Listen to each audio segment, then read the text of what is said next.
ಮೂರು ಕ್ಷೇತ್ರಗಳ by election ರಿಸಲ್ಟ್ಗೆ ಇನ್ನೇನು ಕೆಲವೇ ಕ್ಷಣಗಳು ಮಾತ್ರ ಬಾಕಿ ಇದೆ. 7 ಗಂಟೆ ಸ್ಟ್ರಾಂಗ್ ರೂಮ್ ಇಷ್ಟೊತ್ತಿಗೆಲ್ಲ ಓಪನ್ ಆಗೋದಕ್ಕೆ ಸಿದ್ಧತೆ ಆಗ್ತಾ ಇರುತ್ತೆ. ಮತ್ತೊಂದು ಕಡೆ ಜಾರ್ಖಂಡ್ ಹಾಗೂ ಮಹಾರಾಷ್ಟ್ರದಲ್ಲೂ ಕೂಡ ಬಹಳ ಕುತೂಹಲ ಕೇಳಿಸಿದೆ ಫಲಿತಾಂಶ. ಎಕ್ಸಿಟ್ ಪೋಲ್ನಂತೆ ಫಲಿತಾಂಶ ಹೊರ ಬೀಳುತ್ತಾ ಅಥವಾ ಈ ಬಾರಿಯೂ ಕೂಡ ಲೋಕಸಭಾ ಚುನಾವಣೆಯಂತೆ ಇಲ್ಲೂ ಕೂಡ ಉಲ್ಟಾ ಆಗುತ್ತಾ ಅನ್ನುವ ಕುತೂಹಲ. 3 ಕ್ಷೇತ್ರಗಳಲ್ಲಿ 7:30ಕ್ಕೆ ಸ್ಟ್ರಾಂಗ್ ರೂಮ್ ಓಪನ್ ಆಗುತ್ತೆ. ಬೆಳಗ್ಗೆ 8 ಗಂಟೆಯಿಂದಲೇ ಮತ ಎಣಿಕೆ ಆರಂಭ ಕೂಡ ಆಗುತ್ತೆ.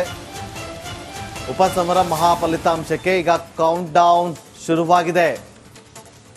ಅಭ್ಯರ್ಥಿಗಳಿಗೆ ಲಬ್ಡಬ್ ಶುರುವಾಗಿದೆ. 3 ಪಕ್ಷಕ್ಕೂ ಕೂಡ ಟೆನ್ಷನ್ ಅಂತೂ ಇದ್ದೇ ಇದೆ.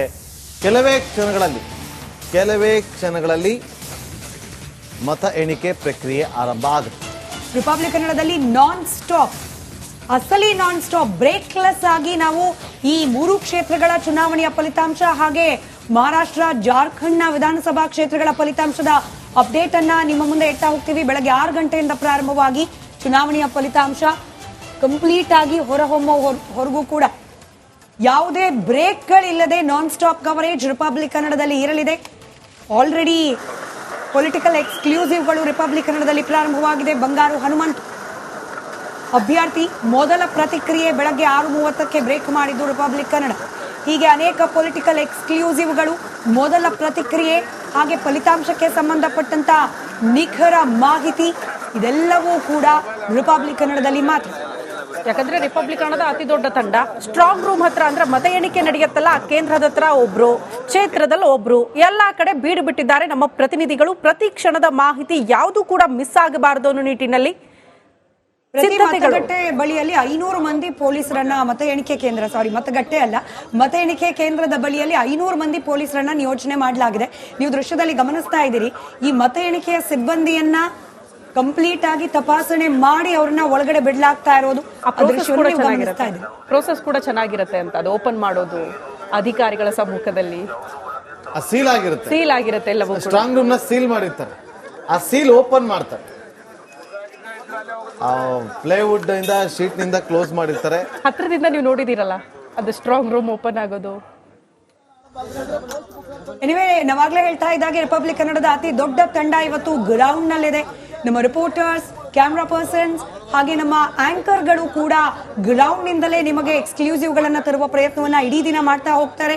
ಮಹಾರಾಷ್ಟ್ರ ಜಾರ್ಖಂಡ್ನ ವಿಧಾನಸಭಾ ಕ್ಷೇತ್ರಗಳ ಚುನಾವಣೆಯ ಅತ್ಯಂತ ನಿಖರ ಫಲಿತಾಂಶ ಕೂಡ ರಿಪಬ್ಲಿಕ್ ಮೀಡಿಯಾ ನೆಟ್ವರ್ಕ್ ನ ಭಾಗವಾಗಿ ರಿಪಬ್ಲಿಕ್ ಕನ್ನಡದ ಮೂಲಕ ನೀವು ಗಮನಿಸ್ತಾ ಹೋಗಬಹುದು. ಡಿಜಿಟಲ್ ಪ್ಲಾಟ್ಫಾರ್ಮ್, ನಾವಾಗಲೇ ಹೇಳ್ತಾ ಇದ್ದ ಹಾಗೆ ಕಂಟಿನ್ಯೂಸ್ ಲೈವ್ ಸ್ಟ್ರೀಮಿಂಗ್, ಪ್ರತ್ಯೇಕವಾಗಿ 3 ವಿಧಾನಸಭಾ ಕ್ಷೇತ್ರದ ಮಿನಿ ಎಲೆಕ್ಷನ್ ರಿಸಲ್ಟ್ ಗೆ ಸಂಬಂಧಪಟ್ಟ ದೃಶ್ಯಾವಳಿಯಲ್ಲಿ ಗಮನಿಸ್ತಾ ಇದೀವಿ. ಸಂಡೂರ್ ಹತ್ರ ನೋಡಿ, ಒಂದು ಕಡೆ ಏಜೆಂಟ್ಗಳು ಈ ಮತ ಎಣಿಕೆ ಕೇಂದ್ರದಲ್ಲಿ ಒಂದೊಂದು ಪಾರ್ಟಿಯಿಂದಲೂ ಕೂಡ ಒಂದು 11-12 ಜನ ಏಜೆಂಟ್ಗಳು ಇರ್ತಾರೆ. ಆ ಒಂದೊಂದು ಇವಿಎಂ ಮಿಷಿನ್ ತಗೊಂಡು ಮೊದಲನೇ ಸುತ್ತಲ್ಲಿ ಅವರು ಕೌಂಟಿಂಗ್ ಸ್ಟಾರ್ಟ್ ಮಾಡ್ತಾ ಹೋಗ್ತಾರೆ. ಅದನ್ನ ಬರ್ಕೊಳ್ತಾರೆ, ತಗೊಂಡ್ಬಂದು ಹೊರಗಡೆ ಒಬ್ಬ ಕೂತಿರ್ತಾನೆ ಮೇನ್ ಏಜೆಂಟ್, ಆತನ ಹತ್ರ ಲೆಕ್ಕ ಕೊಟ್ಬಿಟ್ಟು ಹೋಗ್ತಾರೆ. ಆತ ಬರ್ಕೊಳ್ತಾ ಹೋಗ್ತಾರೆ. ಅಂದ್ರೆ ಅಲ್ಲಿ ಸ್ಪೀಡ್ ಆಗಿ ರಿಸಲ್ಟ್ ಸಿಕ್ಬಿಡುತ್ತೆ.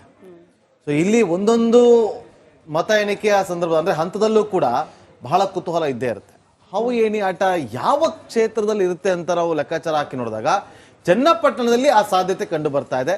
ಅದೇ ರೀತಿಯಾಗಿ ಸಂಡೂರಲ್ಲೂ ಕೂಡ ಅದೇ ಸಾಧ್ಯತೆ ಇದೆ ಅಂತ ಹೇಳಲಾಗ್ತದೆ. ಆದ್ರೆ ಶಿಗ್ಗಾವಿ ಅಷ್ಟೊಂದು ಫೈಟ್ ಇಲ್ವಾ? ಕ್ಷೇತ್ರದ ಜನ ಹೇಳ್ತಾರೆ ಇಲ್ಲ, ನಾವು ಯಾವಾಗ್ಲೂ ಕೂಡ ಬೊಮ್ಮಾಯಿ ಕುಟುಂಬ ಅವರನ್ನ ನಾವು ಗೆಲ್ಸ್ಕೊಂಡು ಬಂದಿದ್ದೀವಿ ಅಂತೇಳಿ. ಈ ಬಾರಿಯೂ ಕೂಡ ಅದೇ ಲಕ್ ಇರುತ್ತಂತ. ಯಾಕಂದ್ರೆ ಒಂದು ಕಡೆ ಕಾಂಗ್ರೆಸ್ ಗ್ಯಾರಂಟಿ ಎಷ್ಟರ ಮಟ್ಟಿಗೆ ವರ್ಕೌಟ್ ಆಗಿದೆ ಅನ್ನೋದು ಈ ಬೈ ಎಲೆಕ್ಷನ್ ರಿಸಲ್ಟ್ ಮೇಲೆ ಗೊತ್ತಾಗುತ್ತೆ. ಗ್ಯಾರಂಟಿಗಳ ಸತ್ವ ಪರೀಕ್ಷೆ ಮಾತ್ರ ಅಲ್ಲ, ಕಾಂಗ್ರೆಸ್ ಸರ್ಕಾರದ ವಿರುದ್ಧ ಕೇಳೋಕ್ ಸಿಕ್ಕಿರುವ ಅನೇಕ ಆರೋಪಗಳು. ಚನ್ನಪಟ್ಟಣಕ್ಕೆ ನಾವು ಗಮನ ವಹಿಸಿ ಮಾತನಾಡೋದಾದ್ರೆ ಮೂಡ ಎಫೆಕ್ಟ್ ಆಗಿದೆಯಾ? ಮುಖ್ಯಮಂತ್ರಿ ಸಿದ್ದರಾಮಯ್ಯನವರ ಹಳೆ ಮೈಸೂರು ಭಾಗದಲ್ಲಿ ಇರ್ತಕ್ಕಂಥ ವರ್ಚಸ್ಸಿಗೆ ಡ್ಯಾಮೇಜ್ ಏನಾದ್ರೂ ಮಾಡಿದ್ಯಾ? ಅದ್ರ ಬಗ್ಗೆ ಕೂಡ ಮತದಾರ ತೀರ್ಮಾನವನ್ನ ಮಾಡೋ ಸಾಧ್ಯತೆ ಇದೆ. ಎಕ್ಸಾಕ್ಟ್ಲಿ ಅದೇ ಆಗತ್ತಾ ಪರಿಣಾಮ?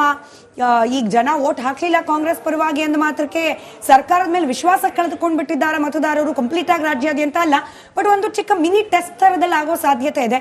ಇನ್ನು ನಾವು ಸಂಡೂರ್ ಲೆಕ್ಕ ಹಾಕಿದ್ರೆ ವಾಲ್ಮೀಕಿ ನಿಗಮದ ಹಗರಣ, ಇನ್ಫ್ಯಾಕ್ಟ್ ಬಳ್ಳಾರಿಯಲ್ಲೇನೆ ವಾಲ್ಮೀಕಿ ನಿಗಮದ ಹಣವನ್ನ ಚುನಾವಣೆಗೆ ಬಳಕೆ ಮಾಡಿದ್ರು ಅನ್ನೋ ಆರೋಪ. ಇಡೀ ಇದೇ ವಿಚಾರಕ್ಕೆ ಸಂಬಂಧಪಟ್ಟಂತೆ ಮಿನಿಸ್ಟರ್ ಆಗಿದ್ದ ನಾಗೇಂದ್ರ ಅವರನ್ನ ಅರೆಸ್ಟ್ ಮಾಡ್ತು ಇದೀಗ ಆಚೆ ಬಂದಿದ್ದಾರೆ. ಅವರು ಕೂಡ ಈ ಎಲೆಕ್ಷನ್ ಕಣದಲ್ಲಿ ಓಡಾಡಿದ್ದಾರೆ. ಹೀಗಾಗಿ ವಾಲ್ಮೀಕಿ ನಿಗಮದ ಹಗರಣವನ್ನ ಸಂಡೂರು ಮತದಾರ ಯಾವ ರೀತಿಯಾಗಿ ಗಮನಿಸಿದ್ದಾನೆ ಅನ್ನೋದಿದೆ. ಬಟ್ ಆದ್ರೆ ವಾಲ್ಮೀಕಿ ಹಗರಣ ಯಾವ ರೀತಿಯಾಗಿ ಗಮನಿಸಿದ್ದಾರೆ ಅಂತ ಹೇಳೋದಕ್ಕಿಂತ ಸಿಎಂ ಸಿದ್ದರಾಮಯ್ಯ ಅವರು ಅಲ್ಲಿ ಒಂದು ಹೇಳಿಕೆಯನ್ನ ಕೊಡ್ತಾರೆ, ಮತ್ತೆ ಅವ್ರನ್ನ ಮಂತ್ರಿ ಮಾಡ್ತೀವಿ ಅಂತ ಹೇಳಿ. ಹೌದು, ನಾಗೇಂದ್ರ ಅವ್ರಿಗೆ ಮತ್ತೆ ಮಂತ್ರಿ ಮಾಡೇ ಮಾಡ್ತೀವಿ ಅಂತ ಹೇಳಿ. ಇದನ್ನ ಗಮನಿಸಿ ಮತದಾರ ಏನಾದ್ರು ವೋಟ್ ಹಾಕ್ತಾರಾ ಅದನ್ನ ಕೂಡ ಕಾದ್ ನೋಡ್ಬೇಕಾಗಿದೆ. ಇನ್ನು ವಫ್ ತಗಾದೆ ವಿಜಯಪುರದಿಂದ ಪ್ರಾರಂಭ ಆದ್ರೂ ಕೂಡ ಹುಬ್ಬಳ್ಳಿ, ಹಾವೇರಿ ಈ ಭಾಗದಲ್ಲೂ ಕೂಡ ರೈತರಲ್ಲಿ ಪ್ರಮುಖವಾಗಿ ಆತಂಕಕ್ಕೆ ಕಾರಣವಾಗಿತ್ತು ವಫ್ನ ವಿಚಾರ. ಕಾಂಗ್ರೆಸ್ ಪಕ್ಷ ರೈತರ ಪರವಾಗಿ ನಿಲ್ತಾ ಅನ್ನೋ ಗೊಂದಲಕ್ಕೆ ಕಾರಣವಾಗಿತ್ತು, ಅಥವಾ ವಫ್ ಬೋರ್ಡ್ನ ಪರವಾಗಿದೆ ಅನ್ನೋ ಗೊಂದಲಕ್ಕೆ ಕಾರಣವಾಗಿತ್ತು. ಹೀಗಾಗಿ ಈ ಮೂರು ವಿಚಾರ, ಮೂರು ಕ್ಷೇತ್ರದಲ್ಲೂ ಮತದಾರ ಯಾವ ರೀತಿಯಾಗಿ ಪರಿಗಣಿಸಿದ್ದಾನೆ ಅನ್ನೋ ಕುತೂಹಲ ಇದ್ದೇ ಇದೆ. ಹಾಗೆ ಶಿಗ್ಗಾವಿ ಕಡೆ ನೋಡೋಣ ನಾವು. ಶಿಗ್ಗಾವಿಯಲ್ಲಿ ಆಲ್ರೆಡಿ ಮತ ಎಣಿಕೆ ಕಾರ್ಯ ಆರಂಭಕ್ಕೆ ಎಲ್ಲಾ ರೀತಿಯ ಸಿದ್ಧತೆಗಳನ್ನ ಮಾಡ್ಕೊಳ್ತಿದ್ದಾರೆ. ಕೌಂಟ್ ಡೌನ್ ಶುರುವಾಗಿದೆ, ಕೆಲವೇ ಕ್ಷಣ ಇನ್ನು ಬಾಕಿ ಉಳ್ಕೊಂಡಿರೋದು. ಕೆಲವೇ ಕ್ಷಣಗಳಲ್ಲಿ ಅಭ್ಯರ್ಥಿಗಳ ಹಣೆ ಬರಹ ಡಿಸೈಡ್ ಆಗಿರೋದು ಫಲಿತಾಂಶವಾಗಿ ಹೊರ ಬಂದ್ಬಿಡುತ್ತೆ. ಆ ಕ್ಷೇತ್ರದ ಜನ ಕೂಡ ಎದುರು ನೋಡ್ತಿದ್ದಾರೆ ಏನಾಗಬಹುದು ಅಂತ. ಬಹುತೇಕ ಮತದಾರ ಹೇಳೋ ಪ್ರಕಾರ ಇಲ್ಲ, ಬೊಮ್ಮಾಯಿ ಕುಟುಂಬನೇ ಮತ್ತೊಮ್ಮೆ ನಾವು ಆಯ್ಕೆ ಮಾಡ್ತೀವಿ, ಕಾರಣ ಅಭಿವೃದ್ಧಿಯ ವಿಚಾರಗಳನ್ನ ಅಲ್ಲಿ ಪ್ರಸ್ತಾಪ ಮಾಡ್ತಾ ಇದ್ರು. ಒಟ್ಟಾರೆ ಶಿಗ್ಗಾವಿಯಲ್ಲಿ ಲಿಂಗಾಯತ ಸಮುದಾಯ ಮತ್ತು ಮುಸ್ಲಿಂ ಸಮುದಾಯ ನಿರ್ಣಾಯಕ. ಎರಡು ಸಮುದಾಯವನ್ನ ಕೂಡ ಬೊಮ್ಮಾಯಿಯವರು ತುಂಬಾ ಚೆನ್ನಾಗಿ ಹ್ಯಾಂಡಲ್ ಮಾಡಿದ್ದಾರೆ, ಕಾರಣ ಅವರು ಸಾದರ ಲಿಂಗಾಯತ, ನಿಮ್ಗೆಲ್ಲ ಗೊತ್ತಿರುವಂತಹ ವಿಚಾರ. ಆದ್ರೆ ಮುಸ್ಲಿಂ ಸಮುದಾಯವನ್ನ ಕೂಡ ತಮ್ಮ ಹಿಡಿತದಲ್ಲಿ ಇಟ್ಕೊಂಡಿದ್ದಾರೆ ಬೊಮ್ಮಾಯಿ. 70,000 ಲಿಂಗಾಯತ ಓಟ್ಗಳು, 55,000ದಷ್ಟು ಮುಸ್ಲಿಂ ಓಟ್ಗಳು. ನೀವು ಹೇಳ್ತಾ ಇದ್ದ ಹಾಗೆ ಬಸವರಾಜ ಬೊಮ್ಮಾಯಿ ಅವರು ಮುಸ್ಲಿಂ ಸಮುದಾಯದ ಓಟ್ಗಳನ್ನು ಕೂಡ ಒಂದ್ ಹಂತಕ್ಕೆ ಪಡ್ಕೊಳ್ತಾ ಇದ್ರು. ಆದ್ರೆ ಈ ಬಾರಿ ಈ ಫೈರ್ ಬ್ರ್ಯಾಂಡ್, ಹಿಂದುತ್ವದ ಫೈರ್ ಬ್ರ್ಯಾಂಡ್ ಗಳನ್ನ ಕರೆಸಿ ಭಾಷಣ ಮಾಡಿಸಿದ್ದಾರೆ ಪ್ರಚಾರದ ಸಂದರ್ಭದಲ್ಲಿ. ವಫ್ ವಿಚಾರ ಕೂಡ ಬಹಳಷ್ಟು ಚರ್ಚೆಗೆ ಒಳಪಟ್ಟಿದೆ. ಹೀಗಾಗಿ ಮುಸ್ಲಿಂ ಓಟ್ಗಳು ಭರತ್ ಬೊಮ್ಮಾಯಿ ಅವ್ರ ಪರವಾಗಿ ಬಿದ್ದಿದೆಯಾ ಅಥವಾ ಒನ್ ಸೈಡ್ ಕನ್ಸಾಲಿಡೇಟ್ ಆಗಿದೆಯಾ? ಜಮೀರ್ ಅವ್ರ ಪಾತ್ರ ಕೂಡ ಈ ಚುನಾವಣೆಯಲ್ಲಿ ಮೂರು ಕ್ಷೇತ್ರದಲ್ಲೂ ಕೂಡ ಒಂದಲ್ಲ ಒಂದು ಹಂತದಲ್ಲಿದೆ. ನೀವು ಸಂಡೂರ್ ತಗೊಳ್ಳಿ, ಜಿಲ್ಲಾ ಉಸ್ತುವಾರಿ ಸಚಿವರು, ಚನ್ನಪಟ್ಟಣ ತಗೊಳ್ಳಿ, ಜಮೀರ್ ಅವರ ಹೇಳಿಕೆಯಿಂದ ಪರಿಣಾಮ ಆಗಬಹುದು ಅನ್ನೋ ಸಾಧ್ಯತೆ. ಇನ್ನೊಂದ್ ಕಡೆ ಶಿಗ್ಗಾವಿಯಲ್ಲಿ ಕ್ಯಾಂಡಿಡೇಟ್ ಆಯ್ಕೆ ವಿಚಾರದಲ್ಲಿ ಜಮೀರ್ ಅವರ ಪಾತ್ರ ಬಹಳ ಇದೆ. ಹೀಗಾಗಿ ಜಮೀರ್ ಫ್ಯಾಕ್ಟರ್ ಇದೆಯಲ್ಲ ಈ ಚುನಾವಣೆಯಲ್ಲಿ ಬಹಳ ಕುತೂಹಲ ಕಾರಣವಾಗಿರೋದು ಕೂಡ. ಅಲ್ಲ, ಕೊನೆ ಹಂತದಲ್ಲಿ ರೇಷನ್ ಕಾರ್ಡ್ ಗೊಂದಲ ಕೂಡ ಸೃಷ್ಟಿ ಆಯ್ತು. ಅದಾದ್ಮೇಲೆ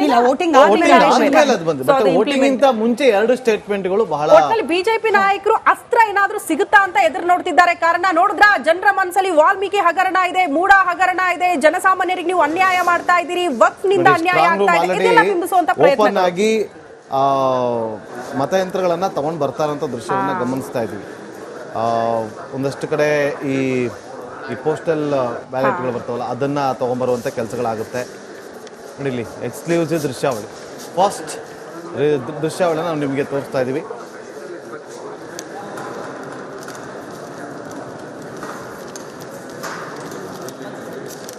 ಶಿಗಾವಿಯಲ್ಲಿ ದೇವಗಿರಿ ಎಂಜಿನಿಯರಿಂಗ್ ಕಾಲೇಜ್ನಲ್ಲಿ ಕೌಂಟಿಂಗ್ ನಡೀತಾ ಇರೋದು, ಸಂಡೂರಿನಲ್ಲಿ ಬಳ್ಳಾರಿಯ ಪಾಲಿಟೆಕ್ನಿಕ್ ಕಾಲೇಜ್ನಲ್ಲಿ ಕೌಂಟಿಂಗ್ ನಡೀತಾ ಇರೋದು, ಚನ್ನಪಟ್ಟಣದಲ್ಲಿ ರಾಮನಗರ ಸರ್ಕಾರಿ ಎಂಜಿನಿಯರಿಂಗ್ ಕಾಲೇಜ್ನಲ್ಲಿ ಕೌಂಟಿಂಗ್. ಸೊ ಅದೇ ಜಾಗದಿಂದ ನಮ್ಮ ಪ್ರತಿನಿಧಿಗಳು ಲೈವ್ ಕನೆಕ್ಟೆಡ್ ಇರ್ತಾರೆ. ಚನ್ನಪಟ್ಟಣದಿಂದ ಶ್ರೀಪಾದ್ ಪಾಟೀಲ್ ಹಾಗೆ ಶ್ರೀಲಕ್ಷ್ಮಿ ಇದ್ದಾರೆ. ಮತ್ತೊಂದ್ ಕಡೆ ಶಿಗ್ಗಾವಿ, ಸಂಡೂರ್ನಲ್ಲೂ ಕೂಡ ನಮ್ಮ ಪ್ರತಿನಿಧಿಗಳು ಲೈವ್ ಕನೆಕ್ಟ್ ಇರ್ತಾರೆ. ಬಹುಶಃ ದಿವಿತ್ ಹತ್ರ ಹೋಗ್ಬೋದಾ ಅಂತ. ರೆಡಿ ಇದ್ದಾರೆ. ದಿವಿತ್ ಲೈವ್ ಕನೆಕ್ಟ್ ಇದ್ದಾರೆ. ಶಿಗ್ಗಾವಿ ಅಲ್ವಾ ದಿವಿತ್ ಇರೋದು? Shiggavi, right. Divith, strong room open ಆಗೋದು ಎಷ್ಟೊತ್ತಿಗೆ? 7:15. ಈಗ ಸದ್ಯಕ್ಕೆ ಏನೆಲ್ಲ ಚಟುವಟಿಕೆ ಗಮನಿಸ್ತಾ ಇದ್ದೀರಿ ತಾವು?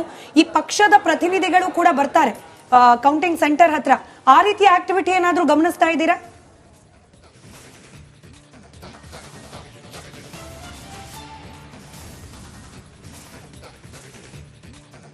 ಎಸ್ ಸ್ಮಿತಾ ರಂಗನಾಥ್, ಬಹಳ ಪ್ರಮುಖವಾಗಿ ಇನ್ನೇನು ಕೆಲವೇ ಕ್ಷಣಗಳಲ್ಲಿ ಮತ ಎಣಿಕೆ ಆರಂಭ ಆಗಲಿರುವಂಥದ್ದು. ಅದರ ಬೆನ್ನಲ್ಲೇ ಈಗಾಗಲೇ ಕಾಂಗ್ರೆಸ್ ಪಕ್ಷದ ಏಜೆಂಟ್ರುಗಳು, ಚುನಾವಣಾ ಏಜೆಂಟ್ರುಗಳು ಈಗ ಇಲ್ಲಿ ಆಗಮಿಸ್ತಿರುವಂಥ ದೃಶ್ಯಾವಳಿಗಳನ್ನು ನಾನು ನಿಮಗೆ ತೋರಿಸ್ತೀನಿ.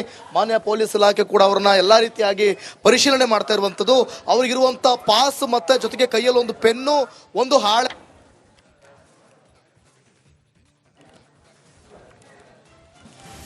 ರೈಟ್. ಸಂಪರ್ಕ ಕಡಿತ ಆಗಿದೆ. ಬಹುಶಃ ನಮ್ಮ ಪ್ರತಿನಿಧಿ ದಿವಿತ್ ಕೌಂಟಿಂಗ್ ಸೆಂಟರ್ ಬಳಿಯಿಂದ ಮಾಹಿತಿ ನೀಡ್ತಾ ಇದ್ರು. ಕಾಂಗ್ರೆಸ್ನ ಏಜೆಂಟ್ಗಳು ಬಂದಿದ್ದಾರೆ. ಕಂಪ್ಲೀಟ್ ಆಗಿ ತಪಾಸಣೆ ಮಾಡಿ ಅವರನ್ನ ಈ ಮತ ಎಣಿಕೆ ಕೇಂದ್ರದ ಬಳಿಯಲ್ಲೂ ಕೂಡ ಪ್ರವೇಶ ಮಾಡ್ಲಿಕ್ಕೆ ಅವಕಾಶ. ಆಗ್ಲೇ ಹೇಳ್ತಿದ್ದಾಗೆ 500ಕ್ಕೂ ಅಧಿಕ ಮಂದಿ ಪೊಲೀಸ್ ಸಿಬ್ಬಂದಿಗಳನ್ನ ಪ್ರತಿ ಮತ ಎಣಿಕೆ ಕೇಂದ್ರದ ಬಳಿಯಲ್ಲೂ ಕೂಡ ನಿಯೋಜನೆ ಮಾಡಲಾಗಿರೋದು. ಶಿಗಾವಿ ಕ್ಷೇತ್ರದ ವಿಚಾರಕ್ಕೆ ಸಂಬಂಧಪಟ್ಟಂತೆ ಒಂದು ಇಂಟ್ರೆಸ್ಟಿಂಗ್ ಬೆಳವಣಿಗೆ ಬಗ್ಗೆ ನಾವು ಮಾತನಾಡೋದಾದ್ರೆ, ಇದೇ ಕ್ಷೇತ್ರ ಅಂದ್ರೆ ಹಾವೇರಿಯಲ್ಲಿ ಮಗನಿಗೆ ಟಿಕೆಟ್ ಕೊಡಿಸೋ ಸಲುವಾಗಿ ಈಶ್ವರಪ್ಪನವ್ರ ವಿಚಾರದಲ್ಲಿ ಎಷ್ಟೆಲ್ಲ ರಾಧಾಂತ ಆಗೋಯ್ತು ನಾವು ಗಮನಿಸಿದ್ವಿ ಲೋಕಸಭಾ ಚುನಾವಣೆ ಸಂದರ್ಭದಲ್ಲಿ. ಬಟ್ ಭರತ್ ಬೊಮ್ಮಾಯಿ ಅವರು ಮಗನಿಗೆ ಟಿಕೆಟ್ ಬೇಡ ಅಂತಂದ್ರು ಕೂಡ